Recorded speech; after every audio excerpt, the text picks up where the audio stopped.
दी हलचल न्यूज में मैं हूं कृष्णकांत सिंघारी। अब देखते दिन भर की खास खबर। दशहरा के पावन पर्व पर मां दुर्गा की प्रतिमाओं को भक्त व श्रद्धालुओं द्वारा गाजे बाजे के साथ धूमधाम से ले जाया गया। पुण्यसल्ला बेतवा में होगा विसर्जन।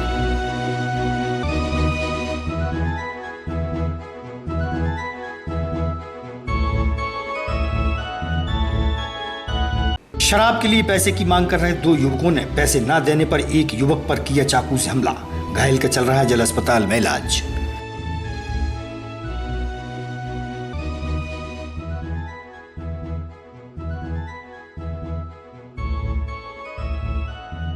और राष्ट्रीय स्वयंसेवक संघ द्वारा शहर के मुख्य मार्ग से निकाला गया पथ संचलन। आरएसएस की सदस्यगण रहे मौजूद।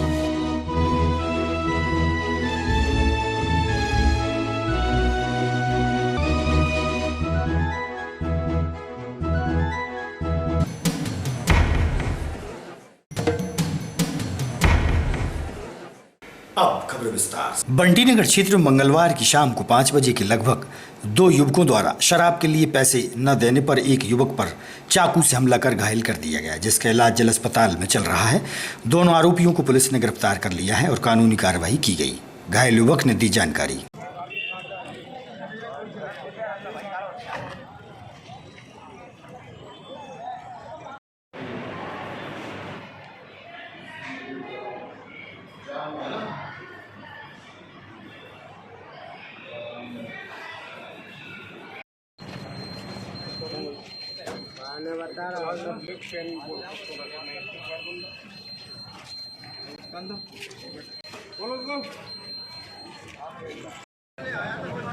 जाए बुक करो साली जी, दो दारू पीट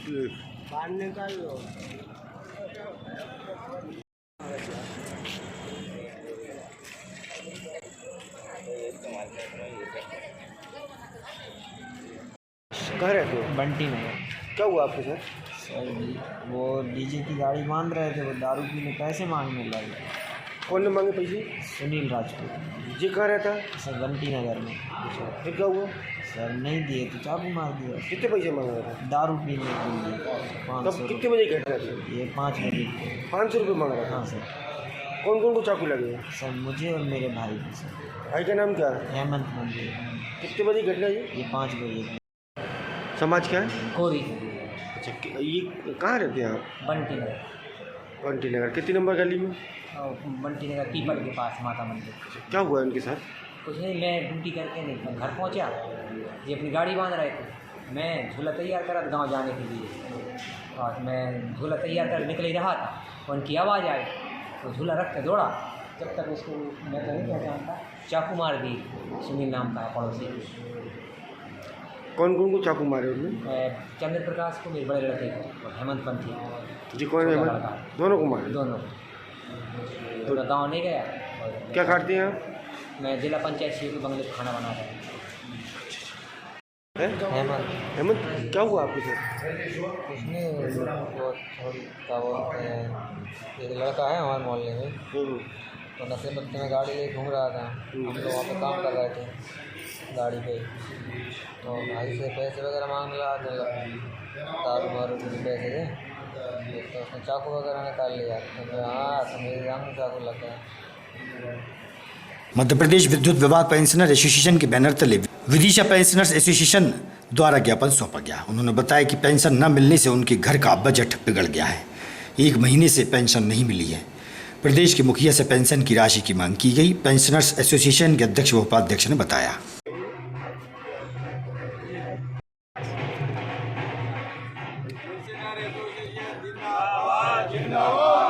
पेंशन एसोसिएशन जिंदाबाद जिंदाबाद। हम अपना अधिकार मांगते नहीं, किसी से भी मांगते। हम अपना अधिकार मांगते नहीं, किसी से भी मांगते। हम अपना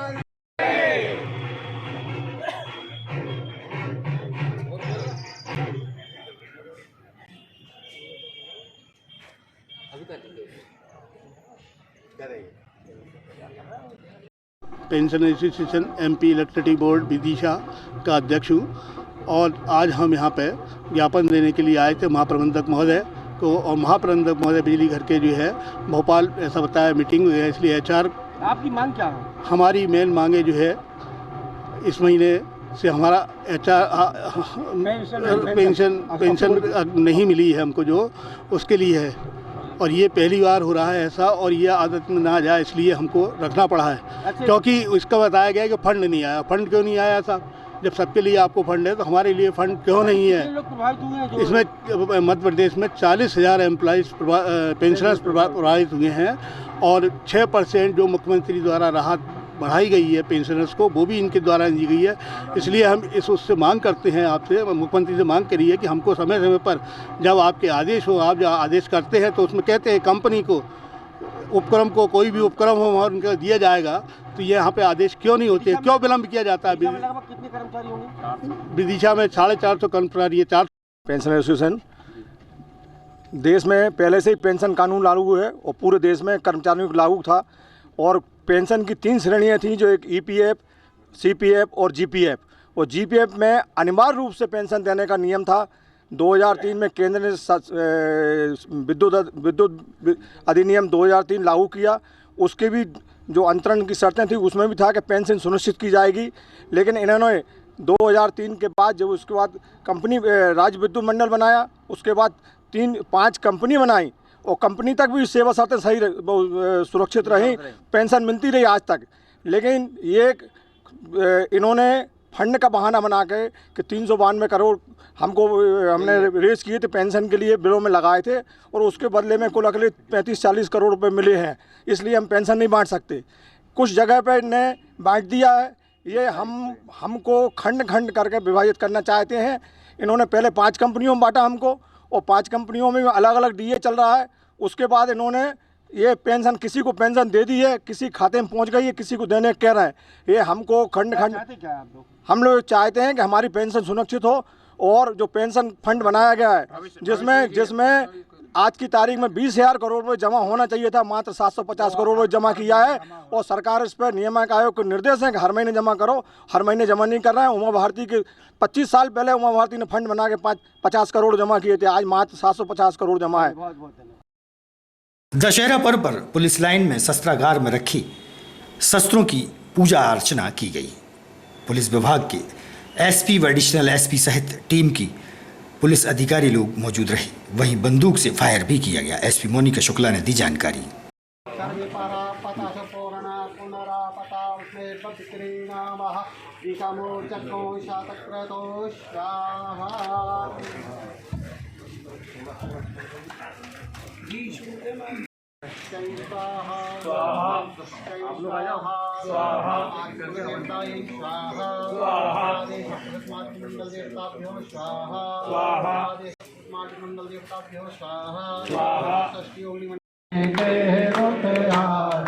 ओम जय अम्बे गौरी कानन कुंडल शोभित नाशा के मोती। ओ मैया कोटित चंद्र दिवाकर को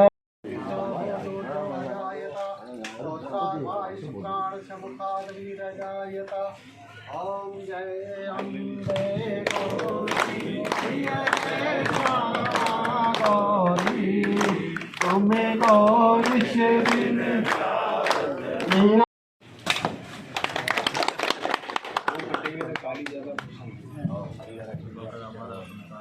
एक स्प्रे रख लेते हैं कि कहीं चूक गया तो।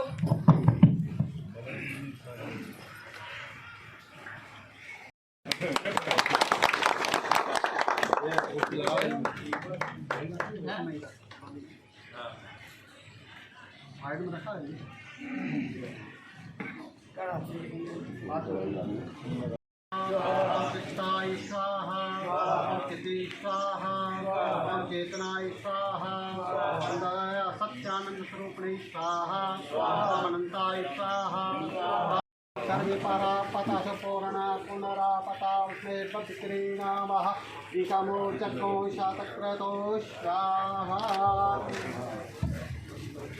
माधवगंज क्षेत्र स्थित जनालय में जैन समाज बंधुओं द्वारा कार्यक्रम रखा गया। इस मौके पर जैन समाज के विद्वान सहित गुरुओं की उपस्थिति रही।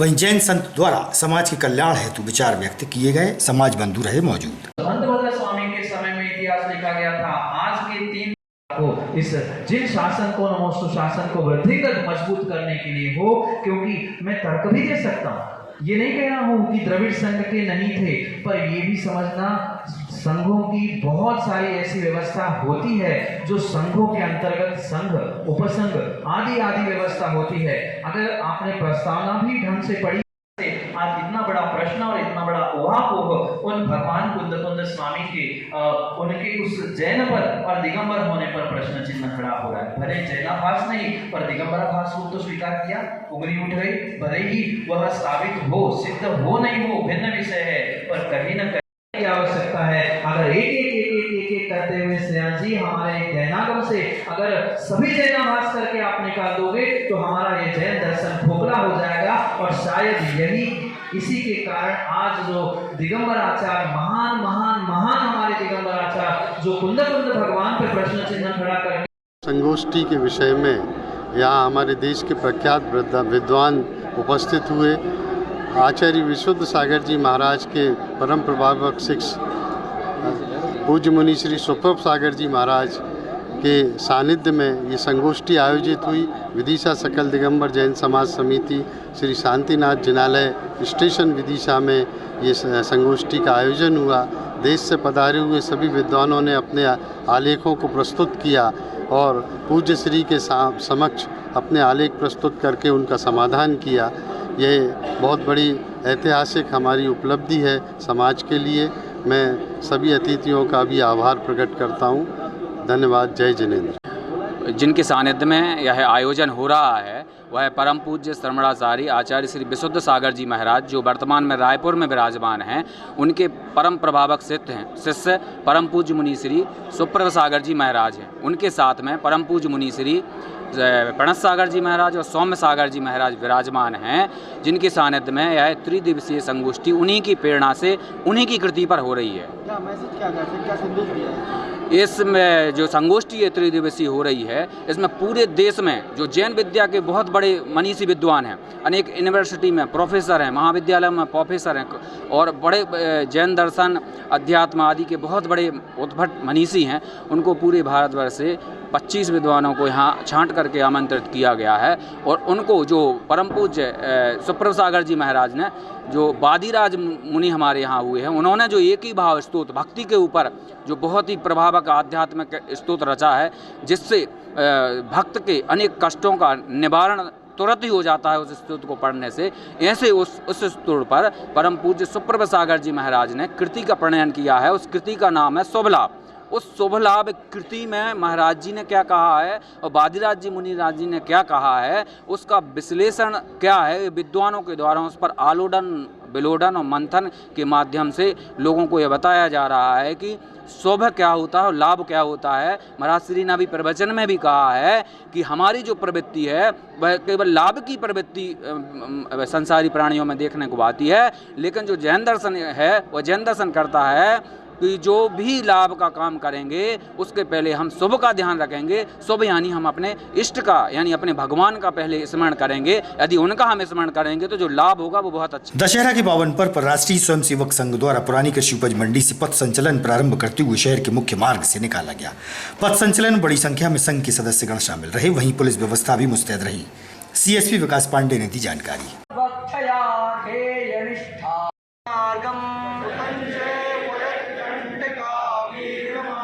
स्वयं स्वीकृतन्न सुखं काययेत्।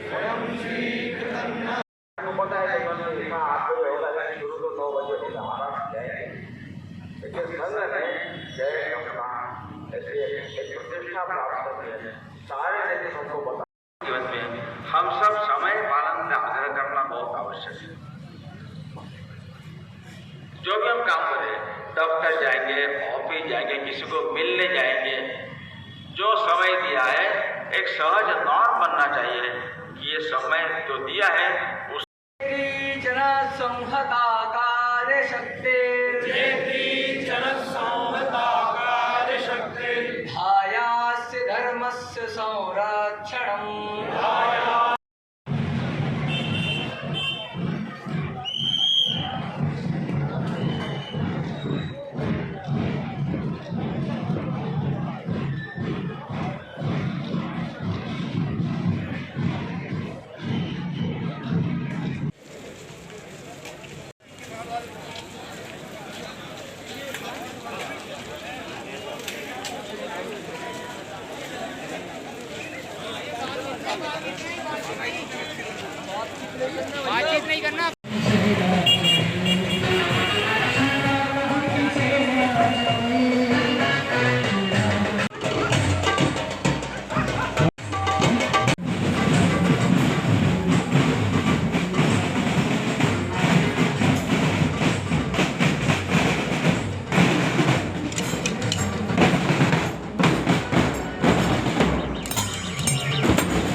दशहरा के दिन मां दुर्गा की प्रतिमाओं को बेतवा में विसर्जन के लिए शहर के मुख्य मार्ग से भक्त व श्रद्धालु द्वारा ले जाया गया। धूमधाम से गाजीबाजी के साथ मां को विसर्जन के लिए भक्त ले गए। श्री दुर्गा उत्सव चल समारोह के दौरान पुलिस व्यवस्था चौकन्नी रही।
तरीन खबरों से रहिएगा आप अपडेट, देखते रहिएगा विदिशा हलचल न्यूज। हमें दीजिए इजाजत, नमस्कार।